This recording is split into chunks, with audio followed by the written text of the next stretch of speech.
What is up, everybody? We're gonna be talking about the Satellarknight deck that won Worlds. Not really Satellarknight. It's really because I don't have the deck list. Because even though it'd be easier to have the deck list, it's just not out yet. It's late. So we're gonna go over, and with the tradition of everyone speculating that Satellarknights are going to be hit, and I want to be discussing exactly what cards they might hit. Now, again, this isn't confirmed, but I really don't think that Satellarknights were that big of a threat throughout the meta to warrant a banhammer on the deck. So, unless, and this is a big if, unless Satellarknights do something in the next format up until December, I think this deck is fine, at least for now. So we're going to jump into each card and speculate as to why they might hit this card or why they won't hit this card. So first things first, we're going to talk about is Unuk.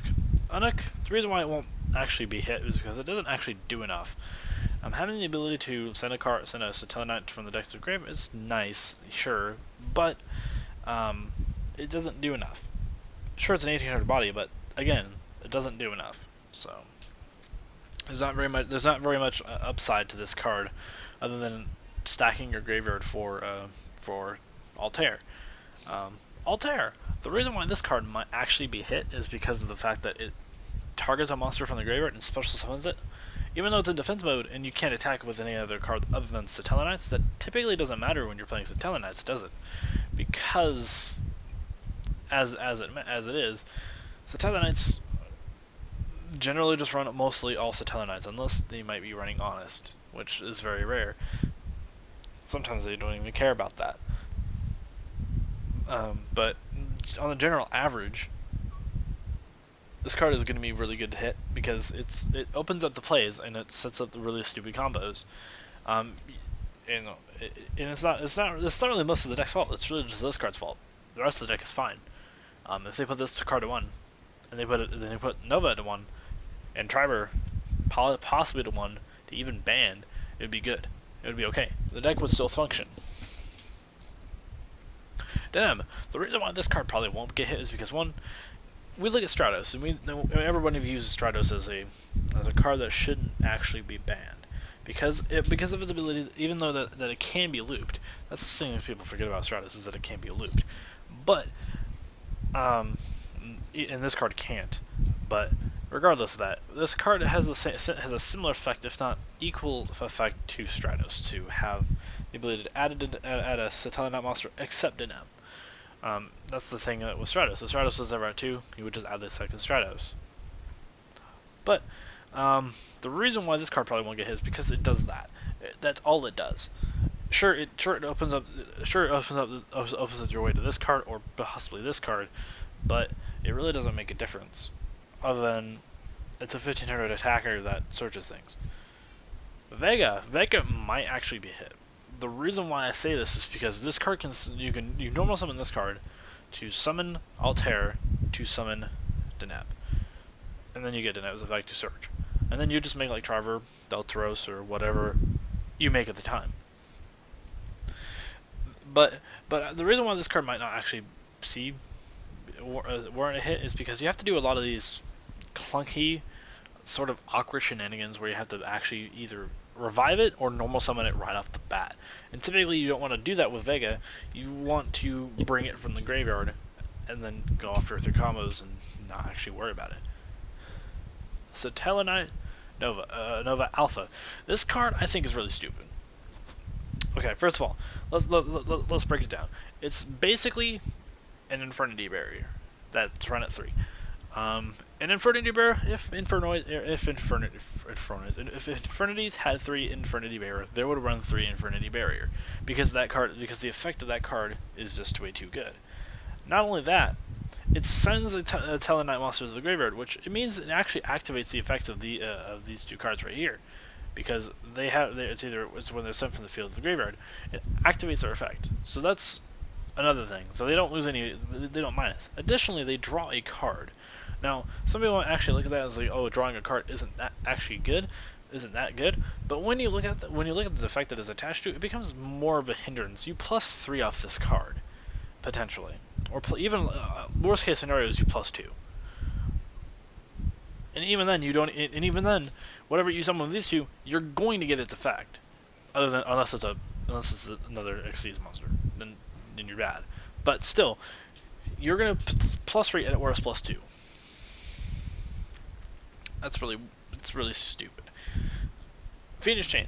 Phoenix Chain won't be hit because one it's splashable in every deck, and two it's not good by itself. What do I mean by that? Well, against certain decks, Cliff Forts, Ignites, any normal base deck, normal pendulum base deck, this card does not work. It just doesn't. And having that card in your hand is kind of dead against those matchups, against the specific matchups. However, the reason why it doesn't matter is because it really doesn't matter if your opponent's effect gets negated as long as that monster survives. Which kind of is why this card is here. This card remedies that survival, but still. Call the Haunted. The reason why this card won't be seeing hit is because again it also doesn't do that much. Again, it's like Altair, right? Some people consider this the same as Altair, except that Altair is only good in that one deck, and in that one deck, this card sees play. If Satellarknights were completely gone off the map, I really believe that Call of the Hunter would actually do nothing. Call of the Hunter would not be as big of an issue as it is now, because it wouldn't be. No one would play a deck that runs around Call of the Haunted. There might be some decks. That's not to say that there won't be any, but it just won't see that much play. Reinforcements of the armor. The reason why this card won't be hit, and I know how many people are saying that, is that because people also forget that this card is at 1 in the OCG, and Satellarknights had a pretty good run in the OCG. So let's take that into consideration.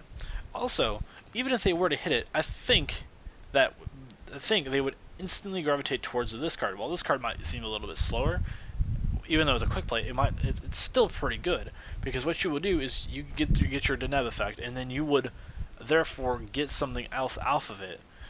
It might not see. Plus, you get the monster immediately. Sometimes it's a good thing, and sometimes it's a bad thing. But in a situation where Deneb is about to die, and you don't necessarily want that, you can recycle Deneb, essentially, and summon like Vega or an High, and then send another card to the graveyard, and therefore it can also add defense for if the monster is just below that monster, is just below a High or Altair or something of that nature. So additionally, it's a quick play, so it can be played on during either player's turn. The Searcher's Verdict is the same way that Rhoda does, and it's really specific towards a certain deck. The reason why Rhoda won't be hit is because it's viable in a lot of decks. Sure, there are not very many warrior decks currently out there that would efficiently use this card. Actually, no, I'm wrong. There are 2 other decks that would use this card effectively, and that's Ignites and Heroes. So, Stellar Knight Diamond. The reason why this card won't be hit is simply because it doesn't do enough. Sure, having the ability to stop your opponent's dark monsters is fine. That's cool, but it doesn't necessarily do anything. Deltros is still not going to see hitting because the string of monsters is still not that good. I would evaluate it less than Triver. Actually, I would make this card more of a priority than Triver, depending on the board. If this card is empty, so the board is empty, and you're using the small traps, then this card's fine.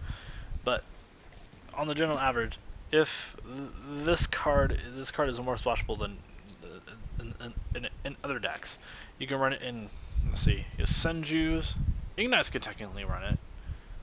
Heroes could technically run it. Actually, oh my god, if Heroes make out with this card would be stupid. There are plenty of other cards that this deck. There are plenty of other decks that this card can run in. So I really don't think this card would be seen as a hit at all. And again, if they ban Triver or they hit Triver, people will run more of this card, which would be fine because this card's actually worse than Triver. Triver, the reason why this card might be actually put to 1 or maybe even banned. I would consider this card banned if I were about the ban list intendee or whatever.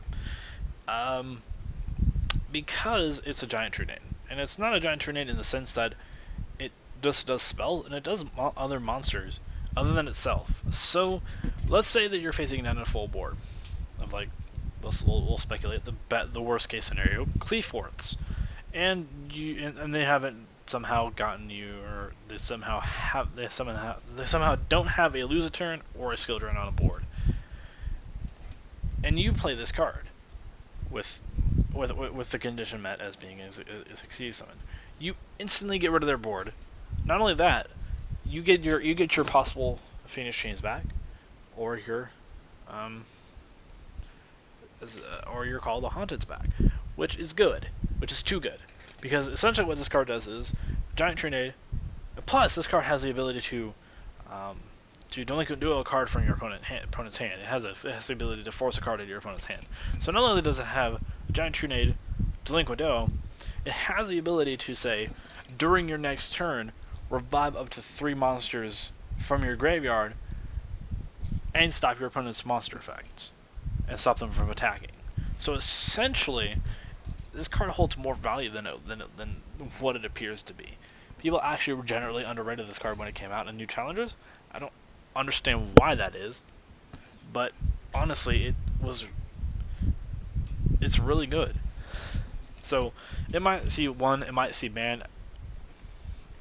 We will never know. So anyway, that's my entire take on Satellarknights. But what we're going to see is Satellarknights in the future, even if they get hit, possibly. It really depends on what Konami does with the ban list. Again, they might not even hit this deck. Who knows?